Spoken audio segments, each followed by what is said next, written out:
Hi అండి, welcome back to my channel. So ఈరోజు అయితే నేను దొండకాయ పచ్చడి ఎలా చేయాలో చూపిస్తాను. చాలా బాగుంటుంది అసలు ఈ రెసిపీ.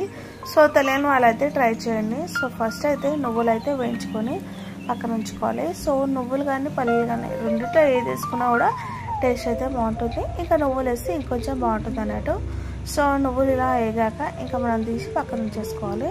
ఆ తర్వాత అయితే కడాయి పెట్టుకుని అందులో అయితే కావాల్సిన అన్ని పచ్చిమిర్చి ఆయిల్ వేసేసి బాగా అయితే వేయించుకోవాలి. ఇలా దొండకాయలు అయితే కట్ చేశారు.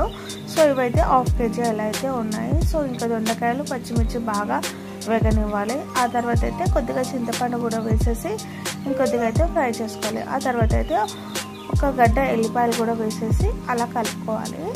సో ఇది బాగా ఫ్రై అయ్యాక మనమైతే కొద్దిగా జీలకర్ర ఇంకా పసుపు కూడా వేసేసి ఇంకొద్దిసేపు అలా అయితే ఫ్రై చేసుకోవాలి. లాస్ట్లో అయితే కొత్తిమీర అయితే వేసుకొని కాడలతో అయితే వేసేసాను. టేస్ట్ అయితే బాగుంటుంది. ఇంకా దీన్ని మొత్తం చల్లారనివ్వాలి. ఇది మొత్తం చల్లగా అయ్యాక ఆలోపు అయితే మనకు ఇందులో ఇంకా చాలా బాగా టేస్ట్ రావడానికి అయితే మనం కొద్దిగా మెంతులు, శనగపప్పు ఇంకా మినప్పప్పు వేయించేసి ఈ నువ్వులతో పాటు అయితే మనం అయితే గ్రైండ్ అయితే చేసుకోవాలి. సో ఇలా గ్రైండ్ అయ్యాక ఇంకా దొండకాయ కూడా వేసేసి కొద్దిగా సాల్ట్ అయితే వేసి ఇలా గ్రైండ్ చేసి పక్కన ఉంచుకోవాలి. ఇంకా మనం దీనిలో పోపు అయితే వేసేసుకొని ఇంకా ఈ పోపు అయితే ఇంకా మనం చేసుకున్న దొండకాయ పచ్చడిలో అయితే వేసి కలిపేయడమే. నిజంగా చాలా బాగుంటుంది. రైస్తో కానీ దోశతో కానీ దీని కాంబినేషన్ చాలా బాగుంటుంది. తప్పకుండా ట్రై చేయండి. నచ్చితే సబ్స్క్రైబ్ చేసుకోండి.